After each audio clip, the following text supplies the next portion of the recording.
ನಾನಿಲ್ಲಿ type casting ಮಾಡೋದನ್ನ ನಿಮಗೆ ಜೊತೆಗೆ ಕಲಿಸ್ತಾ ಹೋಗ್ತಿದ್ದೀನಿ. ಸೊ ಈಗ ನಾವು ಟೈಪ್ ಕ್ಯಾಸ್ಟಿಂಗ್ ಅಂದ್ರೆ ಏನು, ಬೇಸಿಕಲಿ ಟೈಪ್ ಕ್ಯಾಸ್ಟಿಂಗ್ ಅಂದ್ರೆ ಏನಂದ್ರೆ, ಸೊ ಒಂದು ಡೇಟಾ ಟೈಪ್ ಇಂದ ಇನ್ನೊಂದು ಡೇಟಾ ಟೈಪ್ಗೆ ನಿಮ್ಮ ಡೇಟಾನ ಕನ್ವರ್ಟ್ ಮಾಡೋದೇ ಟೈಪ್ ಕ್ಯಾಸ್ಟಿಂಗ್. ಸೊ ಏನಾಗುತ್ತೆ, ಪೈಥಾನ್ ಅಲ್ಲಿ ನಾವು ಎರಡು ತರ ಟೈಪ್ ಕ್ಯಾಸ್ಟಿಂಗ್ ನ ನೋಡ್ತೀವಿ. ಒಂದು ಇಂಪ್ಲಿಸಿಟ್ ಅಂತ ಕರಿತೀವಿ, ಇನ್ನೊಂದನ್ನ ಎಕ್ಸ್ಪ್ಲಿಸಿಟ್ ಅಂತ ಕರಿತೀವಿ. ಇಂಪ್ಲಿಸಿಟ್ ಟೈಪ್ ಕ್ಯಾಸ್ಟಿಂಗ್ ಅಥವಾ explicit type casting. So implicit ಅಂದ್ರೆ ಏನಾಗುತ್ತೆ, ಇಫ್ ಇನ್ ಕೇಸ್ ಪೈಥಾನೇ ಇದನ್ನ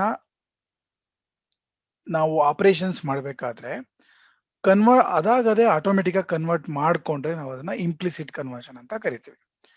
ಇಫ್ ಇನ್ ಕೇಸ್ ಪೈಥಾನಿಗೆ ಅದು ಅರ್ಥ ಆಗ್ತಿಲ್ಲ, ನಾವೇ ಎಕ್ಸ್ಪ್ಲಿಸಿಟ್ ಆಗಿ ಕನ್ವರ್ಟ್ ಮಾಡಬೇಕು ಅಂದ್ರೆ ನಾವೇ ಪ್ರೋಗ್ರಾಮ್ ಬರೆದು ಟೈಪ್ ಕ್ಯಾಸ್ಟಿಂಗ್ ಈ ತರ int of, string of, float of ಅಂತ ನಾವೇ ಮ್ಯಾನ್ಯುಯಲ್ ಆಗಿ ನಾವೇ ಅಡಿಷನಲ್ ಎಫರ್ಟ್ ಹಾಕಿ ಅದನ್ನ ಕನ್ವರ್ಟ್ ಮಾಡೋದಿಕ್ಕೆ ನಾವು ಎಕ್ಸ್ಪ್ಲಿಸಿಟ್ ಟೈಪ್ ಕ್ಯಾಸ್ಟಿಂಗ್ ಅಂತ ಕರಿತೀವಿ. Explicit type casting. ಸೊ ಇದು ಇಂಪ್ಲಿಸಿಟ್ ಟೈಪ್ ಕ್ಯಾಸ್ಟಿಂಗ್. ನಿಮ್ಗೆ ನಾನು ಒಂದು ಇಂಪ್ಲಿಸಿಟ್ ಎಕ್ಸಾಂಪಲ್ ನಾನು ನಿಮ್ಗೆ ತೋರಿಸ್ತೀನಿ. ಸೊ ಇಲ್ಲಿ ನೀವು ನೋಡಿ, ನಾವು ಇದೇ ವೇರಿಯೇಬಲ್ ನಾನು ನಿಮ್ಗೆ ಚೇಂಜ್ ಮಾಡ್ತೀನಿ. ಸೊ 1 ಸ್ವಲ್ಪ ಜಾಸ್ತಿ ದೊಡ್ಡ ನಂಬರ್ ತಗೊಳ್ಳೋದ. ಸೊ 15.678 ಇದು ಒನ್ ನಂಬರ್.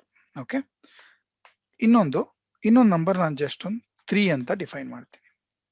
ನಾವಿಲ್ಲಿ ಏನ್ ಮಾಡೋದ, ಸೊ ಪ್ರಿಂಟ್ ಮಾಡಿ print of type of A. Okay, ಅದೇ ತರ ಪ್ರಿಂಟ್ ಆಫ್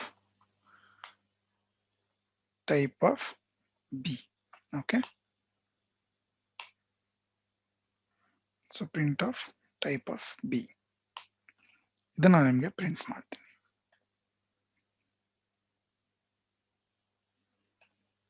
ಸೊ ಏನಾಗ್ತಿದೆ, ಇಲ್ಲಿ ಮೊದಲನೇ ವೇರಿಯೇಬಲ್ ನ ಡೇಟಾ ಟೈಪ್ ಫ್ಲೋಟ್ ಆಗಿದೆ, ಎರಡನೇ ವೇರಿಯೇಬಲ್ ನ ಡೇಟಾ ಟೈಪ್ ಇಂಟ್ ಆಗಿದೆ. ಸೊ ಆಕ್ಚುಲಿ ಇವೆರಡು ನಂಬರ್ ಡೇಟಾ ಟೈಪ್ ಆಗಿದ್ರು ಇವೆರಡು ಬೇರೆ ಬೇರೆ ಡೇಟಾ ಟೈಪ್.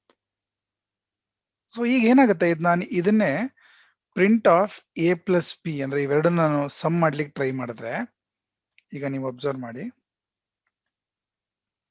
ಏನಾಯ್ತು, ನಿಮ್ಗೆ ಸಕ್ಸಸ್ಫುಲ್ ಆಗಿ ಆಡ್ ಆಗ್ತಿದೆ.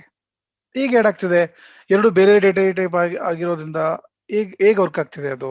ಸೊ ನಾವು ಇದನ್ನು ಕೂಡ ಅಬ್ಸರ್ವ್ ಮಾಡೋದ. ಸೊ ಇಲ್ಲಿ ವ್ಯಾಲ್ಯೂನ ಪ್ರಿಂಟ್ ಮಾಡಕ್ ಮುಂಚೆ ನಾವು ಇದ್ರ ಟೈಪ್ ಹೇಗೆ ಕನ್ವರ್ಟ್ ಆಗ್ತಿದೆ ಅಂತ ಕೂಡ ನಾವು ಅಬ್ಸರ್ವ್ ಮಾಡೋದ. ಸೊ ಈ ಎ ಪ್ಲಸ್ ಬಿ ನಾನು ಏನ್ ಮಾಡ್ತೀನಿ, ಇನ್ನೊಂದು ವೇರಿಯೇಬಲ್ಗೆ ನಾನು ಅಸೈನ್ ಮಾಡ್ಕೋತೀನಿ, C equal to A plus B. Okay, so ನಾವು ಟೈಪ್ ಆಫ್ ಸಿ ಯಾವ ಡೇಟಾ ಟೈಪ್ ಆಗಿ ಸ್ಟೋರ್ ಆಗಿದೆ ಅದ್ರ ಜೊತೆಗೆ ಸಿ ವ್ಯಾಲ್ಯೂ ಏನಿದೆ ಅಂತ ಕೂಡ ನಾವಿಲ್ಲಿ ಪ್ರಿಂಟ್ ಮಾಡೋದ. ಸೊ ನಾನು ಈಗ ರನ್ ಮಾಡ್ತಿದ್ದೇನೆ.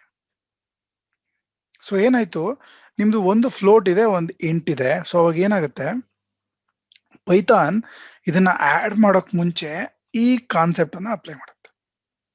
ಸೊ ನಿಮ್ಮ ಇಂಟ್ ವೇರಿಯೇಬಲ್ ನ ಸೊ ಫ್ಲೋಟ್ ಆಗಿ ಕನ್ವರ್ಟ್ ಮಾಡುತ್ತೆ. ಹೇಗೆ ಕನ್ವರ್ಟ್ ಮಾಡುತ್ತೆ, ಸೊ ಏನಾಗುತ್ತೆ, ನಿಮ್ಮ ಫ್ಲೋಟ್ 3 ಇರೋ ಬದಲು 3.0 ಆಗಿ ಚೇಂಜ್ ಆಗುತ್ತೆ. ಸೊ ಆ 3.0ಗೆ 15.678 ಆಡ್ ಆಗಿ ನಿಮ್ಮ ಫೈನಲ್ ರಿಸಲ್ಟ್ ಕೂಡ ಫ್ಲೋಟೇ ಆಗಿರುತ್ತೆ. ಸೊ ಈ ತರ ಪೈಥಾನೇ ಅದಾಗದೆ ಆಪರೇಷನ್ಸ್ ರನ್ ಮಾಡ್ಬೇಕಾದ್ರೆ ಅದು ಈಸಿಯಾಗಿ ಕನ್ವರ್ಟ್ ಮಾಡ್ಕೊಂಡ್ರೆ, ಸಕ್ಸಸ್ಫುಲ್ ಆಗಿ ಕನ್ವರ್ಟ್ ಮಾಡ್ಕೊಂಡ್ರೆ ಅದನ್ನ ನಾವು ಇಂಪ್ಲಿಸಿಟ್ ಟೈಪ್ ಕ್ಯಾಸ್ಟಿಂಗ್ ಅಂತ ಕರಿತೀವಿ. ಇಫ್ ಇನ್ ಕೇಸ್ ಏನಾದ್ರು ಎರರ್ ಬರೋ ತರ ಇದ್ರೆ, ರನ್ ಟೈಮ್ ಎರರ್ ತರ ಇದ್ರೆ, ನಾವೇ ಅದನ್ನ ಪೈಥಾನಿಗೆ ಅರ್ಥ ಆಗೋ ರೀತಿಲಿ ಕನ್ವರ್ಟ್ ಮಾಡಿ ಅದನ್ನ ಯೂಸ್ ಮಾಡೋದಕ್ಕೆ ನಾವು ಎಕ್ಸ್ಪ್ಲಿಸಿಟ್ ಟೈಪ್ ಕ್ಯಾಸ್ಟಿಂಗ್ ಅಂತ ನಾವು ಕರಿತೀವಿ. ಸೊ ಈ ಕಾನ್ಸೆಪ್ಟ್ ನ ನೀವು ಯಾವುದೇ ಲ್ಯಾಂಗ್ವೇಜ್ ಅಲ್ಲೂ ಕೂಡ ನೀವು ಅಬ್ಸರ್ವ್ ಮಾಡಬಹುದು, ಈ ಟೈಪ್ ಕ್ಯಾಸ್ಟಿಂಗ್ ಅನ್ನೋ ಕಾನ್ಸೆಪ್ಟ್. ಓಕೆ, ಅದೇ ತರ ನೀವು ಬೇರೆ ನಂಬರ್ಸ್ ಕೂಡ ಯೂಸ್ ಮಾಡಬಹುದು. ಇಲ್ಲಿ ನೋಡಿ 3+0j ಅಂತ ಆಗ್ತಿದ್ದೀನಿ.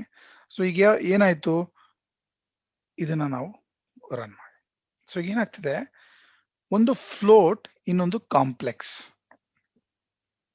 ಸೊ ಏನಾಗ್ತಿದೆ, ನಿಮ್ಮ ಫೈನಲ್ ರಿಸಲ್ಟ್ ಕಾಂಪ್ಲೆಕ್ಸ್ ಆಗ್ತಿದೆ. ಸೊ ಇಲ್ಲಿ ನೀವೇನ್ ಅರ್ಥ ಮಾಡ್ಕೋಬೇಕು ಅಂದ್ರೆ, ಇಲ್ಲಿ ಪ್ರಿಸಿಡೆನ್ಸ್ ಅಂತ ಇರುತ್ತೆ, ಅಂದ್ರೆ ಪ್ರಿಯಾರಿಟಿ ಇರುತ್ತೆ.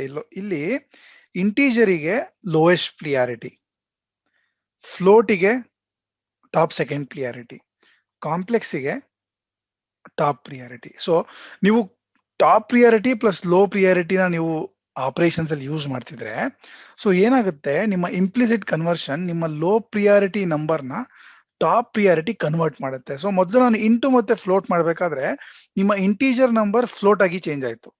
ಈಗ ನಾನು ಫ್ಲೋಟ್ ಮತ್ತೆ ಕಾಂಪ್ಲೆಕ್ಸ್ ನ ಆಡ್ ಮಾಡಬೇಕಾದ್ರೆ ನಿಮ್ಮ ಫ್ಲೋಟು ಕಾಂಪ್ಲೆಕ್ಸ್ ಆಗಿ ಚೇಂಜ್ ಆಗಿದೆ. ಅದನ್ನೇ ನೀವು ಇಲ್ಲಿ ಅಬ್ಸರ್ವ್ ಮಾಡ್ತಿದ್ದೀರಾ. ಅರ್ಥ ಆಯ್ತಾ? ಸೊ ಈ ತರ ಇಂಟರ್ನಲ್ ಕನ್ವರ್ಷನ್ಸ್ ಆಗುತ್ತೆ based on weightage of your data type. So ಈ ಡೇಟಾ ಟೈಪಿನ ವೇಟೇಜ್ ಮೇಲೆ ಇಂಪ್ಲಿಸಿಟ್ ಆಗಿ ಕನ್ವರ್ಷನ್ ಆಗುತ್ತೆ. ಸೊ ಇದನ್ನ ನೀವು ಪ್ರತಿಯೊಂದು ಡೇಟಾ ಟೈಪ್ ಅಲ್ಲೂ ನೋಡ್ತಾ ಹೋಗ್ಬೋದು. ನಾನು ಎಲ್ಲೆಲ್ಲಿ ಯಾವ್ಯಾವ ಡೇಟಾ ಟೈಪ್ ಅಲ್ಲಿ ಇದನ್ನು ತೋರಿಸ್ಬೋದು ಅಲ್ಲೆಲ್ಲ ತೋರಿಸ್ತಾ ಹೋಗ್ತೇನೆ. ಸೊ ಈಗ ಇವೆರಡನ್ನ ನೀವು ಅರ್ಥ